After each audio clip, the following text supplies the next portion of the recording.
All right, ladies and gentlemen, we're back with another episode of Friday with Friends, and we're here today with Kenny Freeman from. Okay, I get Hal. I call it Hal Extraction Systems, and that may be wrong, but that sounds kind of right. Right? You can just do Hal Extraction. Hal Extraction. Okay, Yeah, okay. that's perfect. Because there's another Hal out there online somewhere, and it's like something systems, and that was like it's a totally different a totally different type of company. So regardless, we're not going to get too far off subject, but we want Kenny to tell you about how extraction really does. And it sounds way more complicated and in depth than it really is, but it's really one of the most needed and very important layers of this entire industry. So if you want to just tell us a little bit about yourself and your background and what kind of brought you into the hemp cannabis space? Yeah, totally. So my background is in operations and logistics, mostly in the retail world. But during the pandemic, kind of wanted to switch things up and grow my career a little bit. So decided to go get a master's at CU Boulder. And when I was there, I met our sales director, Emily Nathanson, and she kind of described what we did as a company and what Hal did. And, I know a lot of people that use CBD and THC for medical purposes. So when I had a chance to jump into the industry and do something that really affects people in my everyday life, I figured, this is a cool opportunity. You don't get that every day. So figured I'd jump in and take a leap and see how things go. Well, tell us about tell our audience about your company's niche. Like, what exactly does Hal specialize in? Yeah, so we specialize in compliant and safe C1D1 and C1D2 extraction boost solutions. So we provide a lot of extension educational solutions and consulting services in a space that, the rules and regulations change essentially every few months. So we're trying to keep on top of it and help our customers do the same. That is the one negative of being in a relatively young industry, is that things the winds of change are definitely a blowing, you know what I'm saying?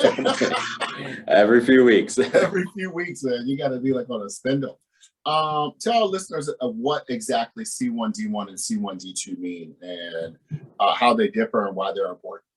Yeah, so C1D1 is mostly used for like propane, butane, pentane, anything that's going to be mostly a class 1A flammable liquid. That's a lot of jargon there, but really what it means is that those vapors from those solvents are going to be out and about in the booth during the normal process. So they'll be released into the environment during a normal situation. It's okay that they're out and about, but they are extremely flammable and dangerous. So we want to make sure that they are continuously getting sucked out of the booth and out of the building so they don't build up. A class 2 or class 1 division 2, a little bit different. You shouldn't really have those solvents just out in your space during the process. So typically it's an area where, these volatile flammable gases would become only hazardous if there's an accident or something breaks, and then that way the gas is in the room. So it's not as, yeah. Okay. So I'm gonna back up a little bit and explain the connection with extraction.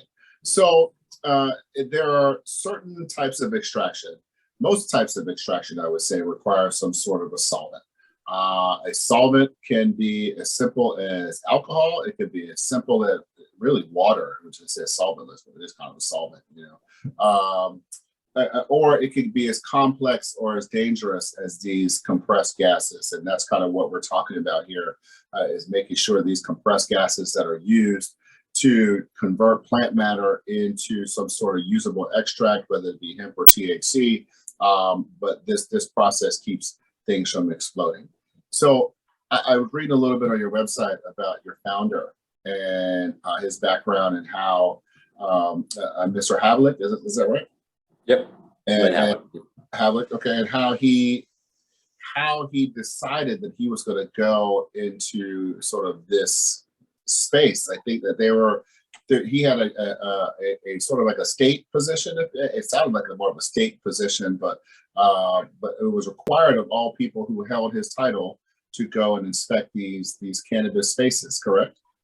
Yeah. Essentially, Colorado had a series of explosions, and the state was trying to, they wanted to be a part of this cannabis boom, and but they realized that they needed to do it safely. So Lynn is a certified industrial hygienist. there's a very select few people that have this title, but their careers were based on finding solutions to problems like this, to make sure that instead of people doing this in their basement or in their house and exploding, they can do it in a safe environment. So it's a really niche thing, but it's the state really came to them and asked for I'd never heard of the position before. He's almost like Yeah. a personal safety expert, if you will, like to keep people from killing themselves. Or Yeah, that's exactly it. I'd never heard of it before starting at Hal either, to be honest. So it is definitely a unique position, and he just saw a gap in the industry, and he wanted people to be safe. So we started in 2016 and have been rolling ever since. thank you, Mr. Hadley, for having the vision to be able to do this. It's really, really good stuff. And I know like some of this stuff, I know that to maybe you or I, it's like, oh, this is really exciting. I know, a lot of people who watch this and they may be kind of lost, but this is part of why we do this. We want to show like what layers go into your product. Like, that this is one of the layers, this is one of the things that have to happen for you to get these things in the bottle. So, your systems are primarily used for those utilizing hydrocarbon extraction methods. Why so? And we sort of touched on that just briefly a little bit, but so that in other methods like ethanol or CO2 extraction methods, which are both solvents, why are they viewed differently? Yeah, so our boosts are mostly used for hydrocarbon extraction because of the volatility of the solvent. So, for example, propane, butane, pentane, again, a class 1A flammable liquid. So essentially some of the most flammable solvents out there. And, they need the C1D1 space to operate safely. These solvents are heavier than air. You can't see them. So if there is a leak, when butane expands, when it gets ignited, it expands at like a 300 times rate. So a tiny bit of butane can really cause quite a life-threatening situation. So that's why we kind of made it mostly for that. But the C1D2 rooms, the boosts and hoods for the ethanol process, those need safety as well, but they're less explosive. They don't have that 300 time expansion rate. So they don't need the same extensive safety measures. CO2 is not flammable, and it's classified as a solventless extraction type. However, there are a lot of safety concerns still with CO2. So CO2, you're dealing with a lot of pressure. You're going to have a lot of various codes that you're going to have to deal with CO2. It's not, even though it's not as explosive, there's still a lot of regulation with it. And then, people aren't typically doing just CO2 or just ethanol. A lot of times they'll do a little bit of both. So you'll still need a C1D2 space. So they're saying CO2 is not a solvent. Is that they're claiming that now? Is that official, or because it seems like if you're adding it to extract it, that it is really, in theory, is a solvent. Yeah, so it's a solvent in the sense of you're still adding it to the plant material and kind of messing with that, but it's not in the same sense of if you use CO2, it's not as explosive, or it's not explosive. You're not going to have the same rules and regulations, I guess is the best way to say it.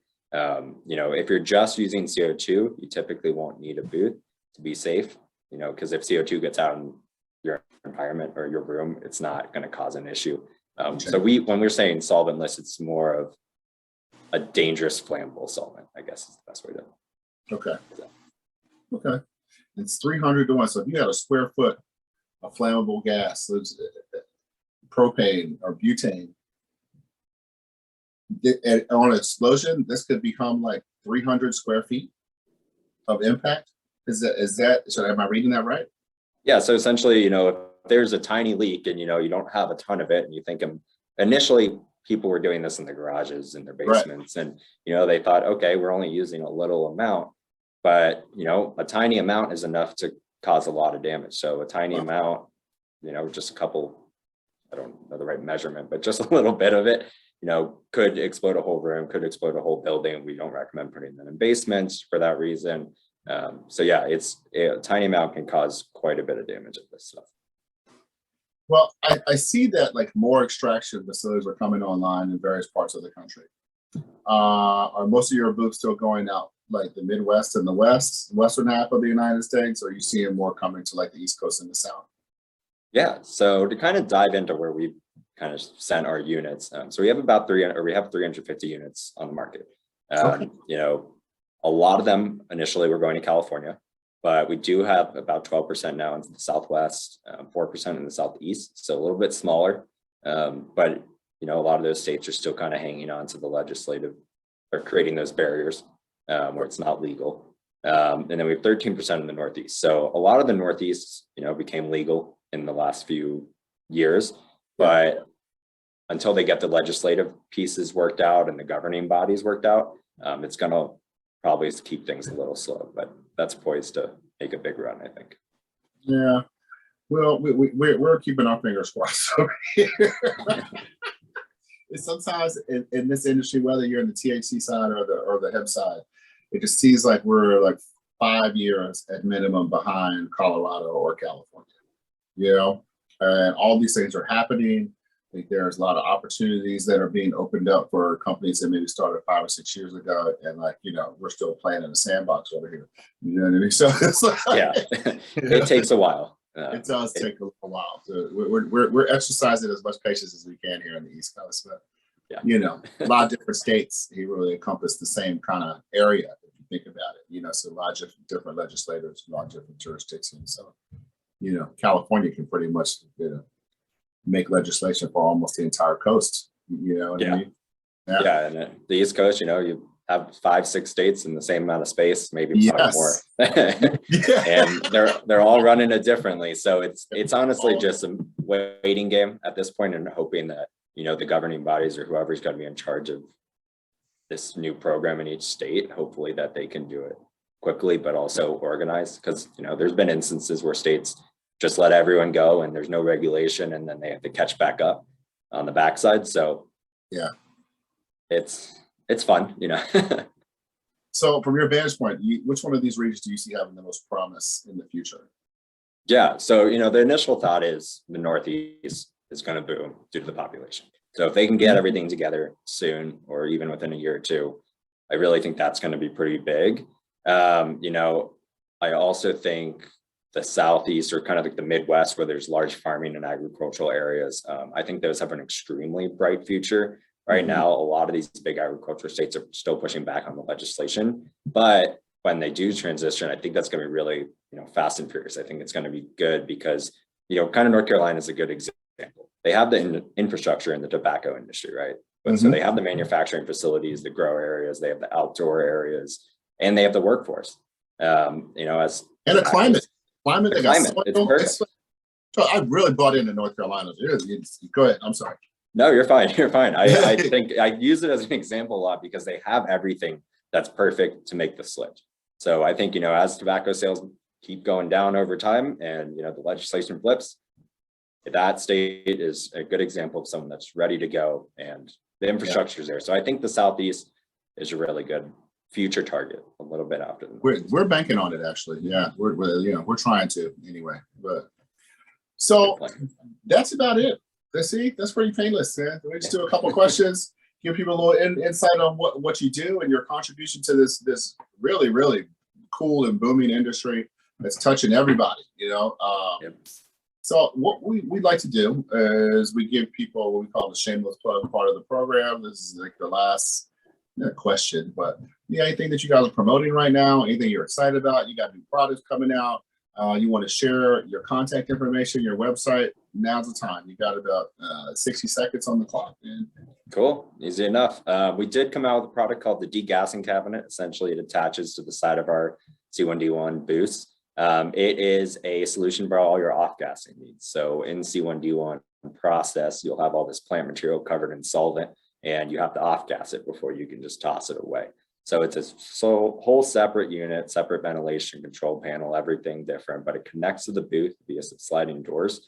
And this is the first of its kind in the industry. So we're the first ones to push out this product, you know, give somewhere to off-gas instead of just having your team breathe in these solvents all day. It's really a quality of life and a safety feeture because it keeps your solvent levels down in that room. And it's lowering the time of off-gassing. You know, a lot of people leave it in there for 24 hours.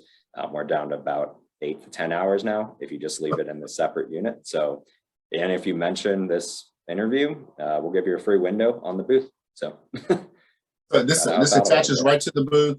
You just slide the door open, throw your post-processed material in there, and then come back and pick it up 8 to 12 hours later. Exactly. Yep. That's awesome. Changing the game. Really smart. Appreciate it. Smart. You guys are really keeping people safe out there. Okay, thank you, man. Thank you for your time today. We'll definitely send you a copy of this so you can get it out to your following, to your people. Awesome. And we thank you, your team, Mr. Havlet, for allowing you to do this. So thank you so much. Yeah, thank you guys too. Really appreciate the opportunity, and this is a great industry. So it is, man. One day we'll be sitting on top of the mountain, looking down. Hopefully, we will. We will soon enough. All sort of hemp growing around us and stuff, right? I'll keep dreaming. I'll keep. Right. You'll be pouring champagne on you like you won the championship, right? I don't think that's what's happening in this industry. No. That's the goal. That's the goal, right? At least just eke out a decent living. That's right. Yeah, right. That's the big thing right now. We'll take it. We'll take one step at a time. That's right. Well, thank you, ladies and gentlemen. Kenny Freeman. I keep saying it, Hal Extraction. I want to add more to that. I don't know why. I just see like enough. Right? So, these guys are great. Thank you so much. Thank you for your time today. Thank you for sharing your wealth of knowledge and expertise with our audience.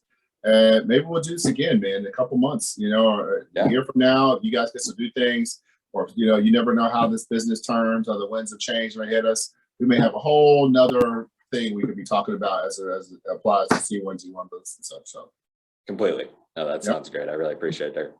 Thank you so much. And you have a great day and a great weekend. All right, you too. Take care now. Bye-bye.